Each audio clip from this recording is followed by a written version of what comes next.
Muy buenas, respetuosos y respetuosas. Hoy os traigo aquí a un invitado súper especial que es mi preparador físico, Dani Díaz. Y nada, si quieres presentarte, Dani. Vale, muchísimas gracias por esta entrevista, por este rato, Oriol, un poco más distendido de lo que hacemos en el día a día. Y bueno, yo conocido deporte de contacto, en primera persona yo también como peleador, y de ahí un poco pues mi interés por este mundo y por poder ayudar dentro de lo que he podido estudiar sobre todo al equipo Kyofu, que para mí es muchísimo más que trabajo, y en particular ahora pues con Rafita, con Ernesto y con Oriol, que quizás son las personas con las que más desempeño mi trabajo. Bueno, pues súper contento, Dani, hacía tiempo que quería hacer este vídeo para mi canal, porque considero que la preparación física es muy importante, muy importante en la preparación de un luchador. Y nada, entonces te voy a hacer una serie de preguntas, ¿vale? Tengo aquí la chuleta y precisamente la primera pregunta es eso.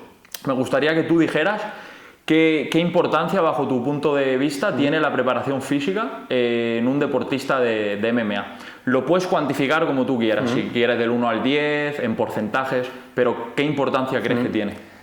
Pues fíjate, a veces he tenido mis más y mis menos hablando con compañeros del propio equipo, ¿no? Que al final yo siempre tiro a tirarme piedras a mi tejado y a no darle la importancia a lo mejor que sí que le dan otros compañeros del equipo, pero creo que la clave está en verlo como una necesidad y no como una opción. Al igual que hace años muchas personas no lo hacían y el que lo hacía pues tenía una gran ventaja respecto a los demás. Creo que el deporte ha evolucionado en muchos sentidos, gracias a Dios, y uno de ellos es en la preparación física.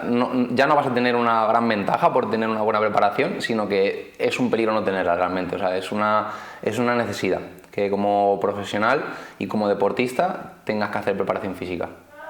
Vale, o sea que se escucha ahí de fondo al Rafita. Entonces, ¿consideras que ya la mayoría de deportistas serios sí que están haciendo una buena prepa, ¿no? Sí, creo que todavía puede evolucionar un poco más, y creo que a lo que debe conducir un poco el deporte es al trabajo en equipo. Es decir, creo que todavía hay muchos deportistas que tienen como satélites, ¿no? Dentro tienen su head coach, tienen su preparador a lo mejor más enfocado al suelo, tienen su preparador de striking, tienen su psicólogo deportivo, pero no se trabaja como un equipo, ¿no? Al final es como si en un barco hubiese 5 personas remando y cada una rema en su propia dirección, ¿no? Cada uno va a remar a su casa. Creo que eso es una asignatura pendiente todavía por lo que puedo observar en este mundo, y creo que al final todas las partes tienen que sumar en la misma dirección, y a lo mejor quizá no tener ego en decir, oye, pues lo mío es lo más importante, no, lo mío viene a sumar también. Vale, entonces también quería preguntarte que ¿cuántas veces a la semana, o sea, cuántos entrenos por semana crees que sería lo ideal para un atleta de preparación física? Creo que a veces este puede ser uno de los errores, en el sentido de que lo que un preparador físico quiere implementar puede llegar incluso a restar y no a sumar. Creo que hay que tener en cuenta que no sois levantadores de pesas, no sois halterófilos, no sois powerlifter, al final sois peleadores. Entonces, el volumen de trabajo en la parte técnica tiene que ser lo más importante y siempre debe ser así. Dicho esto, no creo que un peleador necesite más de 2 o 3 días a la semana, y más o menos ahí puede estar un poco la media. 2 o 3 días, sí. Yo también, bajo mi experiencia, noto que me suma más los entrenos cuando son eso, más como a principio de semana, ¿no? El lunes sobre todo, que si los dejara más para el final de la semana, que ya llevo más fatiga muscular, hay los sparrings también. Sí, pero es un poco lo que decíamos antes, ¿no? De un trabajo en equipo en el que hay una buena comunicación, en el que yo sepa más o menos lo que haces en tu sesión de striking, más o menos lo que haces en tu sesión de sparring. Yo no vengo a decir a nadie del equipo lo que tiene que hacer, de hecho tiene que ser todo lo contrario, ¿no? Que me pidan a mí cómo puedo sumarte. Pero siempre partiendo de esa base, que viene como una ayuda. Yo creo que la clave puede estar en 2 o 3 sesiones.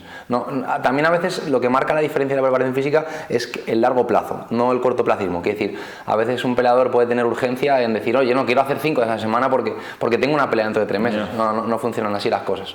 Claro, es una carrera de fondo, ¿no? Sí. Construir las bases y las aptitudes físicas. Sí.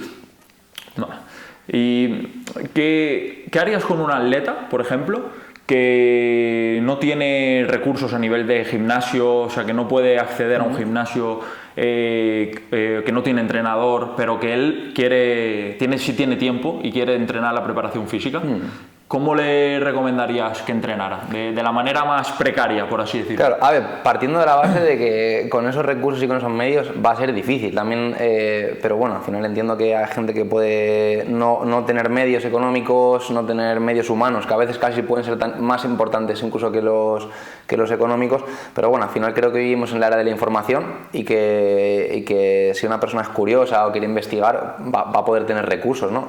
Sí que es importante que los estímulos de fuerza Rafita.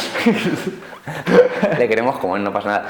Sí que es importante que los estímulos de fuerza estén presentes y en base a eso construir todo lo demás. Al final lo que un poco cimienta los pilares de un deportista, tanto de lucha como de cualquier otro deporte, creo, es la fuerza y tiene que desarrollar la fuerza. Pues al final tendrá que basarse más en trabajos unilaterales, en encontrar ciertos ejercicios que a nivel biomecánico le supongan un estímulo, aunque no haya una carga externa, no haya una mancuerna, no haya una kettlebell. Usando su cuerpo, sí, su peso corporal, ¿no? Partiendo de la base de que no es el mejor contexto, de que no son las mejores condiciones y de que si lucha en una liga profesional, pues tendrá un problema al final, porque no va a estar en igualdad de condiciones respecto al otro equipo.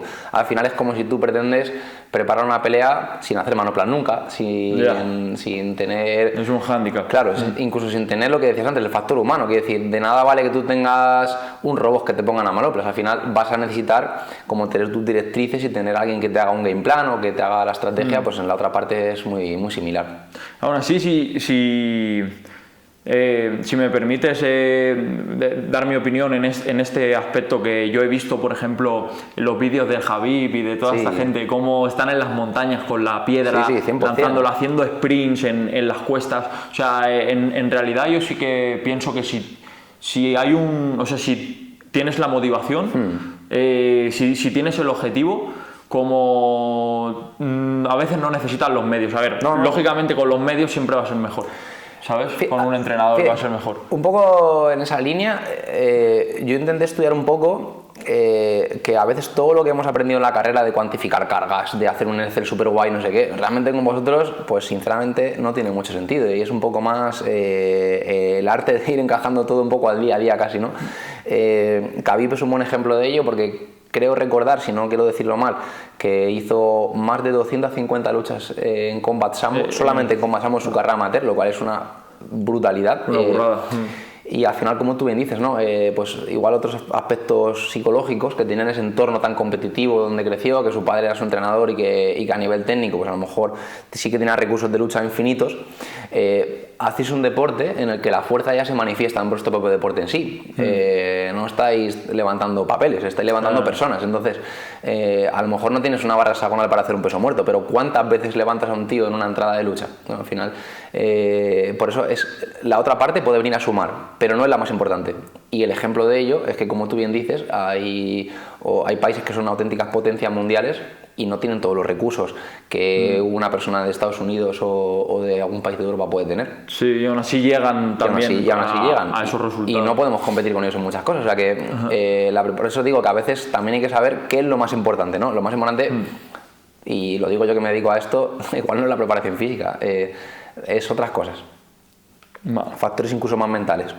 Y mira, ya que hemos hablado de las aptitudes físicas, ¿vale? Después una pregunta que tenía también muchas ganas de hacerte es: si tuvieras que hacer un ranking, o sea, rankearlas en aptitudes físicas según su importancia, ¿vale? ¿Cómo las rankearías? Mira, yo aquí en la lista, ya me dices si me falta algo, pero he puesto la fuerza, la resistencia como el condicionamiento, ¿no? Como el cardio, la resistencia al ácido láctico, movilidad y flexibilidad. O sea, las he separado, movilidad de flexibilidad. No sé si tú estás de acuerdo con esta lista o le añadirías algo. Bueno, quizá a lo mejor, como dije antes, creo que la fuerza puede ser lo más importante. Sí que creo que a ciertos niveles, como la capacidad coordinativa es muy importante, y creo que incluso en la propia lucha ya va intrínseca, ¿no? Pues al final la capacidad óculo-manual o algún tipo de capacidades que trabajamos aquí, al final no vale de nada esos trabajos analíticos en los que cada parte del cuerpo funciona de manera un poco aislada, sino que esa armonía, eso que hacemos en los calentamientos que tanto me odias y que me juego la vida cada día que lo hago por ello. Ahora que están diciendo públicamente, si un día muero, porque me ha matado, ¿vale? Me desquicia un poco, pero bueno, yo sé que es por mi bien. Yo sé que es por mi bien. Son trabajos quizá que pueden pasar un poco desapercibidos y que es difícil a veces cuantificarlos en el rendimiento, pero creo que es importante. O sea, sistema nervioso estamos hablando, ¿no? Sí. Como al final la preparación física entrena al sistema nervioso. Eso es. Al final, bueno, poniendo un ejemplo quizá un poco más analítico, igual que un tenista cada vez que ejecuta un movimiento con la raqueta, pues al principio tiene que pensarlo muchas veces, ¿no? Como esa señal de cómo la transmite, pues al final esas conexiones neuronales o esas conexiones nerviosas que se recubren un poco de mielina y que al final se mecanizan, pues en vosotros creo que el espectro es mucho más amplio. Al final, cada situación de lucha es distinta a la anterior. Entonces, esa capacidad coordinativa creo que cobra mucha importancia y quizá, bueno, pues al final esos trabajos de movilidad, esos trabajos de flexibilidad es lo que pueden hacer que tu carrera deportiva dure un tiempo o dure otro, ¿no? Al final, como ese concepto un poco más de prevención de lesiones, que también es súper importante. Creo que la capacidad aeróbica a veces preocupa mucho a los deportistas, pero creo que también es una parte que va intrínseca en vuestros propios entrenamientos técnicos. Sí. Yo puedo sumar a una parte ahí, pero al final quizá un drill o una rola o un sparring ya estás trabajando ese tipo de capacidades, incluso se asemeja mucho más a lo que en una preparación física se puede hacer. Claro, por supuesto que puedes sumar la preparación física ahí, pero ese gran agobio que tiene un deportista quizá es por lo que decíamos antes de la falta de paciencia, de decir, es que a lo mejor necesitas que tu preparación no sea intermitente y cada 3 meses pares, sino que se establezca a lo largo del tiempo. Y un poco ese acondicionamiento aeróbico del que hablamos ahora no tiene que ir primero en la lista porque se va a ir ganando como una consecuencia. Sí, estoy totalmente de acuerdo. Yo pienso que como al final, como vas a tener mejor cardio para pelear, es peleando. Es haciendo el sparring, recreando la pelea lo máximo que puedas a la realidad.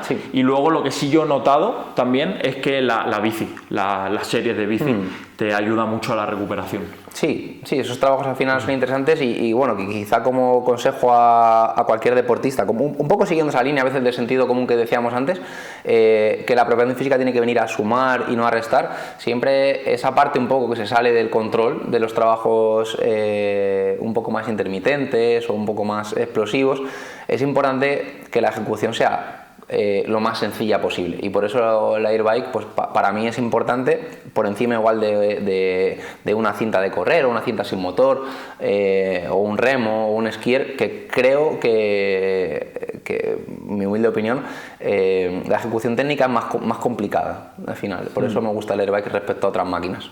No, la airbike es muy buena. Sí, yo he notado que entre asalto y asalto que hay un minuto de recuperación. Si has hecho el trabajo previo con la airbike, lo notas, esa parte que recuperas antes, ¿sabes? Muy bien. Entonces, podríamos decir, Dani, que en primer lugar estaría la fuerza y la coordinación, ¿verdad? Sí, el trabajo, sí. O sea, todo el trabajo del sistema nervioso. Sí. Después vendría la prevención de lesiones. Que sería la movilidad. Sí, y luego la parte a lo mejor un poco más de acondicionamiento. Eso es, y esa parte que tú le confías más a lo que es la preparación, el sparring. Sí, incluso creo que igual que un peleador puede variar de game plan dentro de cada pelea, creo que debe ser un sistema vivo, quiere decir, a lo mejor en cada parte de la preparación las piezas pueden variar de posición. Siempre partiendo que la base de la fuerza, pero quizá a lo mejor un peleador como tú que ya tiene una base de fuerza importante pues puede pivotar en que en un momento u otro de la temporada pues algo cobre más importancia. Vale, hilando con esto, justo esto que acabas de decir de un atleta como yo que tiene un cierto nivel de fuerza, quería preguntarte si consideras que hay un punto ya de no retorno donde ya los esfuerzos no merecen mucho la pena para subir los pesos. Quiero decir, imagínate un atleta que levanta de press banca 150 kilos, hasta qué punto le interesa llegar a levantar, por ejemplo, 180. Quiero decir, esos 30 kilos realmente merece la pena dedicarse, no sé, 3 meses, 4 meses, 6 meses para hacer ese incremento de fuerza, o ya tú te centrarías en otras aptitudes. Fíjate, pues, creo que la tendencia de hace unos años, creo que ya bastantes años, era trabajar un poco por esos RMs, ¿no? Por esas repeticiones máximas, por esos porcentajes del RM de, oye, hoy mi 1RM es a 150 kilos, mi 90% es tanto, mi 80% tanto, y creo que el trabajo iba un poco por esa línea. Creo que a día de hoy valorar el esfuerzo percibido que supone para ti es mucho más importante, y valorar cómo eres capaz de mover ese peso, que es un poco lo que pasa al final en la lucha. Si puedes con velocidad o no. Eso es. Al final, los metros por segundo a los que eres capaz de mover una carga, que se pueden cuantificar con una máquina, con un encoder, o se pueden valorar incluso viendo la pérdida de velocidad, ¿no? que tienes en ese movimiento, creo que es más interesante que en sí la carga que muevas. Porque podrá ir mejorando la carga, pero necesitamos que la carga la muevas a cierta velocidad. Entonces, a veces no es tan importante el peso, incluso el peso, al final no soy robot, soy personas. Lo que para ti puede suponer un estímulo de 100 kilos dentro de un mes, o te das distinto, porque has dormido mejor, porque has dormido peor, porque te encuentras más motivado, porque como hoy has visto en algunos compañeros tuyos, ya tienen rival. Y vienen distinto. Ya es otra mentalidad, ¿no? Como otro mindset. Al final, el mindset es de, hostia, que quiero hostiar a ese tío. Sí. Entonces, yo, imagínate que cuantifico las cargas igual que el otro día. Pues al final, igual estoy cometiendo un error. Al igual que si alguno de tus compañeros o tú mismo ha dormido mal un día, y yo pretendo que seas un robot. No eres un robot, eres una persona. Entonces, no es tan importante solamente el peso que muevas, sino cómo lo muevas, o otros tipos de variables del entrenamiento. Sí, de hecho eso tengo que decir de Dani, que él no es para nada un robot, quiero decir, siempre tiene en cuenta cómo tú te encuentras, y si en un entrenamiento hay que, por ejemplo, decir, vale, hoy no se hace fuerza, hoy se hace movilidad, hoy se hace recuperación, la presoterapia, lo que sea, lo hacemos. Entonces, en esa parte yo creo que eres como el agua, ¿no? Como sabes fluir. Sabes fluir, no te ciñes ahí, no eres cerrado de mente. No, a veces un poco por eso yo soy consciente de que es un deporte en vías de crecimiento, y que, hablando de mi profesión, es difícil la presencialidad con vosotros. Pero creo que es muy importante. Al final, a ciertos niveles, es muy difícil saber valorar esto a distancia, y que yo te prepare un Excel o te prepare algún tipo de... Es imposible. Si no me ves, yo te podría engañar también, decirte estoy bien, y luego al revés. De hecho, vosotros, un poco la mentalidad de los luchadores tiende a ser más un poco el no pain no gain, ¿no? Yo puedo con todo. A veces hay que saber decir que no, a veces hay que saber parar, y no pasa nada. Al final, creo que ninguna periodización es lineal, sino que es ondulante, ¿no? Y al final hacéis un deporte en el que es muy probable que un día vengas con dolores, con molestias, no juegues al ping-pong, no de golpes, ¿no? Al final es distinto. Entonces, creo que el arte un poco del entrenador tiene que estar ahí también, incluso en el proceso educacional vuestro. Para mí también ha sido un proceso de aprendizaje el hecho de conseguir que Ernesto o Rafa, que llevan más tiempo trabajando conmigo, sean capaces de escuchar su cuerpo, sean capaces de tener un diario de entrenamiento, sean capaces de que tú vengas un día y me digas, oye Dani, esta semana estoy jodido porque la parte técnica ha sido mucho más importante, porque estamos doblando los entrenos de lucha, hoy necesito que esto sea distinto. Y está bien, está bien. A veces se tiene esa mentalidad. O sea, tan importante es ser un guerrero cuando hay que serlo, como tan importante es escuchar tu cuerpo y pensar que tú no quieres llegar bien a esa pelea, tú quieres hacer una carrera como peleador. Claro. Sí, al final la salud, ¿no? También, que después de ser peleador, o sea, hay que pensar en el largo plazo. No siempre vamos a ser peleadores y hay que llegar sanos. Creo que la tendencia de hace unos años era que el rendimiento iba por un lado y la salud por el otro. Y soy consciente de que muchas de las cosas que hacéis se alejan un poco de la salud, pero también hay que intentar aunar esas vías. ¿Te has inspirado para crear tu sistema de entrenamiento, ¿no? Como tú nos entrenas a nosotros? ¿Te has inspirado en alguien? ¿Usas algún referente? Cuéntanos. Bien, pues al final, mis grandes maestros, aunque cueste entender esto, sois vosotros, al final, ¿no? Porque sois mi pequeño laboratorio.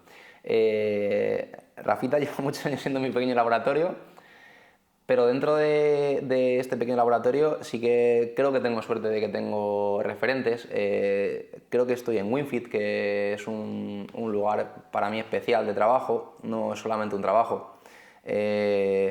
Tengo compañeros que se dedican a cargar de obstáculos, al balonmano, al fútbol, que siempre puedes coger una pequeña píldora de ellos, que ese aprendizaje es continuo.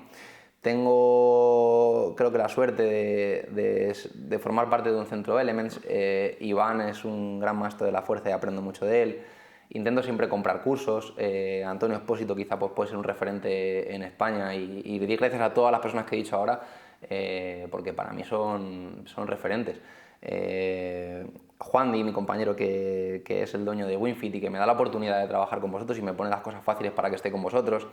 Y incluso él me puede ayudar a veces en aspectos mentales, porque él está con tenistas, en cómo hablo con vosotros.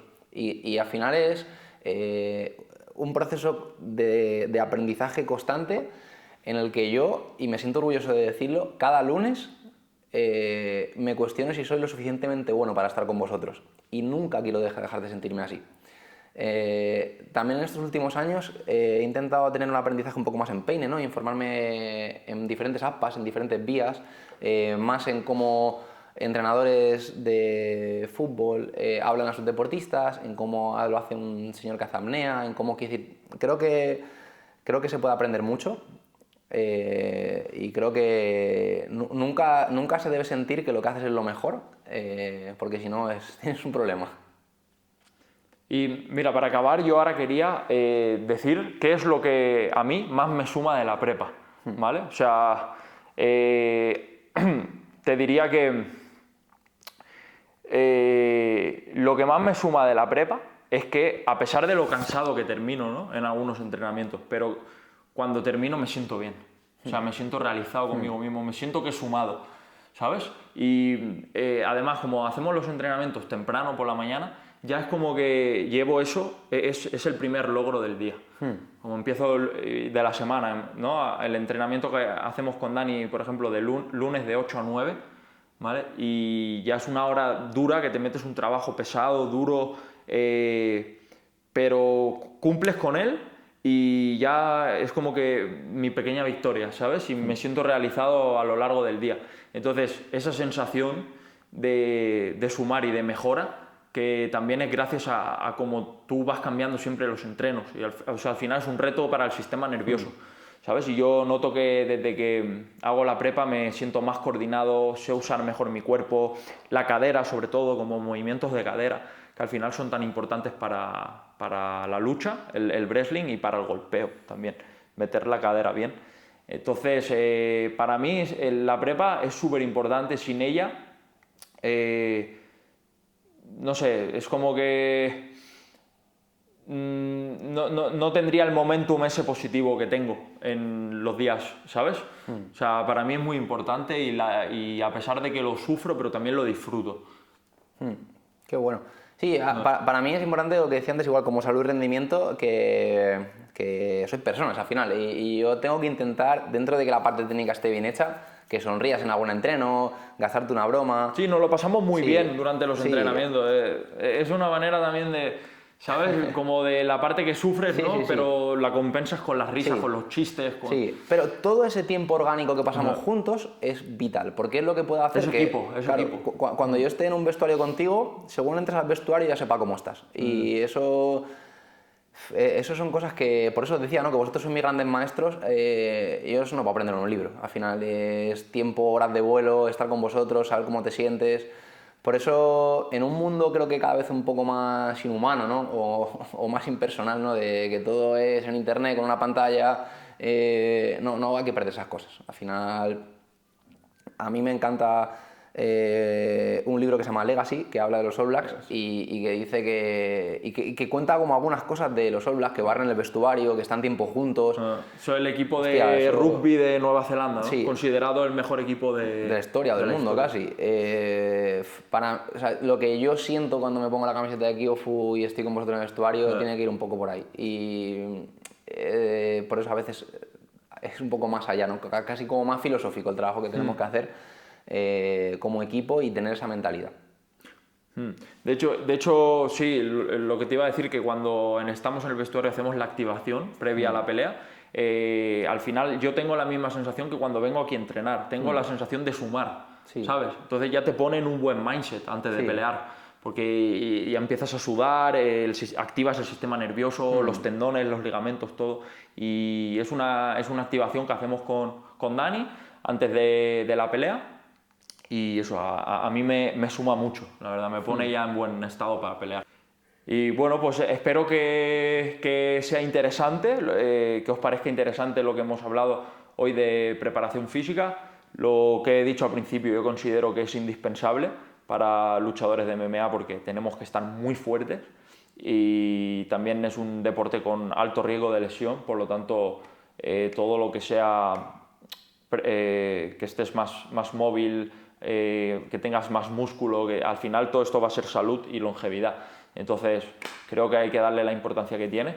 Y nada, Dani, muchísimas gracias por la entrevista. Gracias, tío. Y espero que algún otro día más adelante tenerte en el canal para alguna otra cosa que hagamos. Por supuesto, cuando quieras. Muchas gracias. Muchas gracias, chicos. Gracias, chicos.